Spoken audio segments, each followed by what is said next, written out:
सावित्रीबाई फुले शिक्षण प्रसारक मंडल संचालित रेणुका हाईस्कूल सातारा परिसर औरंगाबाद। मैं सह शिक्षक श्री हराल एम.वी. विषय हिंदी में मैं आप सभी का स्वागत करता हूं। कक्षा 10वीं लेक्चर नंबर 24 टॉपिक नेम ईमानदारी की प्रतिमूर्ति। इस पाठ का आज हम अध्यापन करने वाले हैं। पाठ का नाम है ईमानदारी की प्रतिमूर्ति। लेखक है सुनील शास्त्री। तो इसमें सबसे पहले हम लेखक परिचय देखेंगे। सुनील शास्त्री का जन्म 1950 में हुआ है। परिचय: सुनील शास्त्री भारत के द्वितीय प्रधानमंत्री लाल बहादुर शास्त्री जी के पुत्र हैं। आप एक राजनेता के अलावा कवि और लेखक भी हैं। आपको कविता, संगीत और सामाजिक कार्यों में विशेष लगाव है। सामाजिक आर्थिक बदलाव पर अपने विचार को आप पत्र पत्रिकाओं में व्यक्त करते रहते हैं। प्रमुख कृतियाँ: लाल बहादुर शास्त्री, मेरे बाबूजी। इस पुस्तक का अंग्रेजी में अनुवाद भी हुआ है। तो इस प्रकार सुनील शास्त्री जी का परिचय हो गया। अब गद्य संबंधी प्रस्तुत संस्मरण में लेखक ने स्वर्गीय लाल बहादुर शास्त्री जी की ईमानदारी, सादगी यानी सादापन, सरलता, सच्चाई, पर दुख कातरता आदि गुणों को बड़े अच्छे ढंग से उजागर किया है। तो प्रत्यक्ष रूप में पाठ देखेंगे। हमने अपने जीवन में बाबूजी के रहते अभाव नहीं देखा। सुनील शास्त्री जी कहते हैं कि उनके जो बाबूजी है यानी लाल बहादुर शास्त्री जी है, तो जब वे जीवित थे तब हमने कभी किसी दुख या किसी चीज़ की कमतरता नहीं हुई हमको। उनके न रहने के बाद देखिए, यानी उनकी मृत्यु हुई लाल बहादुर शास्त्री जी की, उनके पिता की, यानी सुनील शास्त्री के पिताजी लाल बहादुर शास्त्री जी है। और जब लाल बहादुर शास्त्री इस भूतल पर नहीं रहे, न रहने के बाद जो कुछ मुझ पर बीता वह एक दूसरी तरह का अभाव था कि मुझे बैंक की नौकरी करनी पड़ी। और इस प्रकार सुनील शास्त्री जी को बैंक की नौकरी करनी पड़ी। लेकिन उससे पूर्व बाबूजी के रहते मैं जब जन्मा था, यानी सुनील शास्त्री का जब जन्म हुआ था, तब वे उत्तर प्रदेश में पुलिस मंत्री थे। यानी लाल बहादुर शास्त्री जी उत्तर प्रदेश में एक पुलिस मंत्री थे। उस समय गृह मंत्री को पुलिस मंत्री कहा जाता था। और उस समय अब हम गृह मंत्री कहते हैं, लेकिन उस समय गृह मंत्री को पुलिस मंत्री कहा जाता था। इसलिए मैं हमेशा कल्पना किया करता था, यानी सुनील शास्त्री जी कहते हैं कि उस समय मैं कल्पना किया करता था कि हमारे पास ये छोटी गाड़ी नहीं, बड़ी आलीशान गाड़ी होनी चाहिए। तो सुनील शास्त्री जी को लग रहा है कि उनके पास बड़ी गाड़ी होनी चाहिए। बाबूजी प्रधानमंत्री हुए तो वहाँ जो गाड़ी थी, यानी उनके पिताजी लाल बहादुर शास्त्री जी जब प्रधानमंत्री हुए तो वहाँ जो गाड़ी थी वह थी इम्पाला शेवरलेट। और इम्पाला शेवरलेट नाम की उनके पास बड़ी गाड़ी आई है। उसे देख देख बड़ा जी करता कि मौका मिले।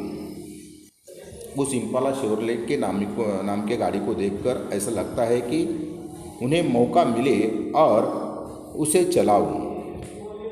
प्रधानमंत्री का लड़का था यानी सुनील शास्त्री जी प्रधानमंत्री के लड़के थे। कोई मामूली बात नहीं थी। सोचते विचरते कल्पना की उड़ान भरते, सोचते विचरते कल्पना की उड़ान भरते एक दिन मौका मिल गया। धीरे धीरे हिम्मत भी खुल गई थी, यानी सुनील शास्त्री जी में हिम्मत भी आई थी ऑर्डर देने की। हमने बाबूजी के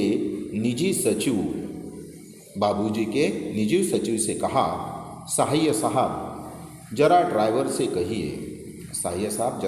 से कहिए इम्पाला लेकर रेजिडेंस की तरफ आ जाए। तो इम्पाला शेवरलेट नाम की गाड़ी लेकर रेजिडेंस की तरफ आ जाए, ऐसा सुनील शास्त्री जी ने सहाय साहब से कहा। 2 मिनट में गाड़ी आकर दरवाजे पर लग गई। और इस प्रकार 2 मिनट पर ही गाड़ी दरवाजे आकर लग गई। अनिल भैया ने कहा, मैं तो इसे चलाऊंगा नहीं। तो अनिल भैया ने सुनील भैया से कहा कि मैं इसे चलाऊंगा नहीं, तुम ही चलाओ। मैं आगे बढ़ा। तो इस प्रकार मैं आगे बढ़ा, ड्राइवर से चाबी मांगी, यानी सुनील शास्त्री जी आगे बढ़े और ड्राइवर से चाबी मांगी। बोला तुम बैठो, यानी ड्राइवर को कहा गया तुम बैठो, आराम करो, हम लोग वापस आते हैं अभी। गाड़ी ले हम चल पड़े। इस प्रकार इम्पाला शेवरलेट नाम की जो बड़ी गाड़ी है उसमें वे बैठ गए हैं।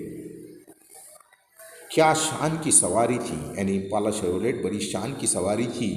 याद कर बदन में झुरझुरी आने लगी है। जिसके यहाँ खाना था वहाँ पहुँचा। बातचीत में समय का ध्यान नहीं रहा, देर हो गई। तो इस प्रकार खाना खाने के लिए एक मित्र के यहाँ वे गए थे और खाना हो गया है और बहुत सारी बातचीत भी हो गई है, लेकिन समय काफ़ी निकल चुका था। याद आया बाबूजी आ गए होंगे, यानी उनके बाबूजी घर आ गए होंगे। वापस घर फाटक से पहले ही गाड़ी रोक दी। तो इस प्रकार फाटक आने से पहले उन्होंने गाड़ी रोक दी। उतरकर गेट तक आया, संतरी को हिदायत यानी सूचना दी, यह सैल्यूट वैल्यूट नहीं। और संतरी से कहा गया सैल्यूट वैल्यूट मत कीजिए, बस धीरे से गेट खोल दो। वह आवाज़ करे तो उसे बंद मत करो, खुला छोड़ दो, यानी दरवाज़ा खुला छोड़ दो। बाबूजी का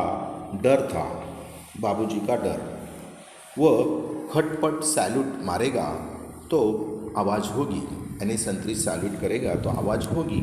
और फिर गेट की आवाज़ से बाबूजी को हम लोगों के लौटने का अंदाज़ा हो जाएगा। वे बेकार में पूछताछ करेंगे। अभी बात ताज़ा है, सुबह तक बाद में पानी पड़ चुका होगा, यानी बिना पूछे हुए ऐसा लग रहा है वे गए थे, तो इसलिए बाबूजी ने डांट फटकार लगाएंगे। अगर बाबूजी को मालूम नहीं होगा तो वो डांट फटकार नहीं लगाएंगे। संतरी से जैसा कहा गया उसने किया। दबे पैर पीछे किचन के दरवाजे से अंदर घुसा। जाते ही अम्मा मिली और किचन के दरवाजे से अंदर जैसे सुनील शास्त्री पहुंच गए, उनकी अम्मा उनसे मिली। पूछा बाबूजी आ गए? कुछ पूछा तो नहीं? प्रश्न चिन्ह। बोली हाँ आ गए, पूछा था, मैंने बता दिया। यानी बाबूजी आ गए, पूछा था, कहाँ चले गए, ये सब कुछ मैंने बाबूजी को बता दिया है। अम्मा बोली। आगे कुछ कहने की हिम्मत नहीं पड़ी। यह जानने सुनने की कि बाबूजी ने क्या कहा। फिर हिदायत दी फिर हिदायत दी, सुबह किसी को कमरे में मत भेजिएगा। और उन्होंने अपने अम्मी से कहा कि मेरे कमरे में सुबह किसी को मत भेजिएगा, क्योंकि मैं रात देर से आया हूँ और देर तक सोना चाहता हूँ। रात देर हो गई, सुबह देर तक सोना होगा। सुबह 5:30 पौने 6 बजे किसी ने दरवाज़ा खटखटाया। नींद टूटी, सुनील शास्त्री जी की नींद टूटी। मैंने बड़ी तेज आवाज़ में कहा, सुनील शास्त्री ने बड़े तेज में आवाज़ में कहा, देर रात को आया हूँ, सोना चाहता हूँ, सोने दो। यह सोचकर कि कोई नौकर चाय लेकर आया होगा जगाने। सुनील शास्त्री को लगा कि कोई नौकर आया होगा चाय लेकर जगाने के लिए, लेकिन दरवाजे पर दस्तक फिर पड़ी, यानी दरवाज़ा फिर से खटखटाया गया। झुंझलाता यानी क्रोधित होकर जोर से बिगड़ने के मूड में दरवाजे की तरफ बढ़ा। बड़बड़ाता हुआ दरवाज़ा खोला, पाया बाबूजी खड़े हैं, यानी दरवाजे में उनके पिताजी ही खड़े हैं। हमें कुछ न सूझा, माफ़ी मांगी। उन्होंने पिताजी, सुनील शास्त्री जी ने पिताजी की माफ़ी मांगी। बेध्यानी में बात कह गया हूँ। वे बोले, कोई बात नहीं, आओ आओ, हम लोग साथ साथ चाय पीते हैं। तो बाबूजी ने कहा कि हम दोनों साथ साथ चाय पीते। हमने कहा, बस जल्दी जल्दी हाथ मुंह धो चाय के लिए टेबल पर जा पहुंचा। लगा उन्हें सारी राम कहानी मालूम है, पर उन्होंने कोई तर्क नहीं किया, न कुछ जाहिर होने दिया। बाबूजी को मालूम पड़ा था रात में ही कि सुनील शास्त्री और अनिल शास्त्री दोनों बेटे इम्पाला शेवरलेट नाम की गाड़ी लेकर चले गए थे। ये सब कुछ उनके पिताजी को मालूम था, लेकिन उनको कुछ मालूम ही नहीं है, ऐसा बता रहे वे। कुछ देर बाद चाय पीते पीते बोले, अम्मा ने कहा, तुम लोग आ गए हो, पर तुम कहते हो रात बड़ी देर से आए, कहाँ चले गए थे? तो इस प्रकार पिताजी ने दोनों बेटों से कहा, अनिल और सुनील से, कि तुम रात को कहाँ चले गए थे? जवाब दिया, हाँ बाबूजी एक जगह खाने पर चले गए थे। उन्होंने आगे प्रश्न किया, लेकिन खाने पर गए तो कैसे? प्रश्न चिन्ह। जब मैं आया तो फिएट गाड़ी गेट पर खड़ी थी। गए कैसे? यानी फिएट गाड़ी जो गेट पर खड़ी थी, तुम खाना खाने के लिए गए कैसे? कहना पड़ा, हम इम्पाला शेवरलेट लेकर गए थे। और इस प्रकार सुनील शास्त्री ने कहा कि हम इम्पाला शेवरलेट नाम की गाड़ी लेकर चले गए थे। बोले, ओहो, तो आप लोगों को बड़ी गाड़ी चलाने का शौक़ है, यानी आप लोगों को बड़ी गाड़ी चलाने का शौक़ है। बाबूजी खुद इम्पाला का प्रयोग न के बराबर करते थे।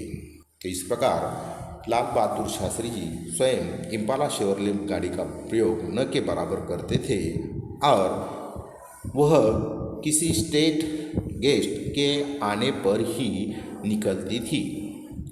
उनकी बात सुन मैंने अनिल भैया की तरफ देख आँख से इशारा किया। मैं समझ गया था कि यह इशारा इजाज़त का है। अब हम उसका आए दिन प्रयोग कर सकेंगे। चाय खत्म कर उन्होंने कहा, सुनील जरा ड्राइवर को बुला दीजिए। चाय खत्म हो गई और पिताजी ने जो इम्पाला शेवरलेट की नाम की जो गाड़ी है उसके ड्राइवर को बुलाइए। अब ड्राइवर को बुला लाया। उससे उन्होंने पूछा, तुम लोग बुक रखते हो ना? यानी लाल बहादुर शास्त्री जी ने ड्राइवर से कहा कि तुम लोग अपने पास बुक रखते हो ना? उसने हाँ में उत्तर दिया। ड्राइवर ने हाँ में उत्तर दिया। उन्होंने आगे कहा, एंट्री करते हो यानी उसमें लिखते हो? प्रश्न चिन्ह।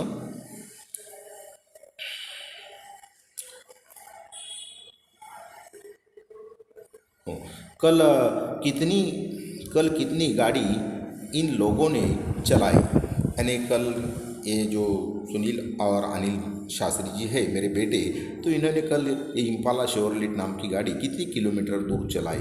वह बोला 14 किलोमीटर। उन्होंने हिदायत दी यानी सूचना दी, उसमें लिख दो 14 किलोमीटर निजी उपयोग, यानी बुक में लिख लीजिए ये 14 किलोमीटर निजी उपयोग के लिए गाड़ी का उपयोग हुआ है। तब भी उनकी बात हमारी समझ में नहीं आई। फिर उन्होंने अम्मा को और बाद में उन्होंने उनकी पत्नी यानी सुनील शास्त्री की अम्मा को बुलाने के लिए कहा। अम्मा जी के आने पर बोले, साहिय साहब से कहना 60 पैसे प्रति किलोमीटर के हिसाब से पैसे जमा करवा दे। यानी ये जो इम्पाला शेवरलेट नाम की जो गाड़ी है, ये जो 14 किलोमीटर दूर चली गई थी, तो इसका उपयोग निजी प्रयोग के लिए हुआ था और पैसे भी सुनील शास्त्री जी भरेंगे। 60 पैसे प्रति किलोमीटर से उनका जो निजी सहाय साहब है और उससे कहा गया है कि 60 पैसे प्रति किलोमीटर के हिसाब से पैसे जमा करवा दे। देखिए कितनी सच्चाई लाल बहादुर शास्त्री जी में थी कि जो देश की संपत्ति है उसका उपयोग देश के लिए हो, निजी उपयोग के लिए न हो। तो thank you. Next lecture number 25, topic name ईमानदारी की प्रतिमूर्ति। इस पाठ का जो शेष भाग है बाद में हम देखने वाले हैं।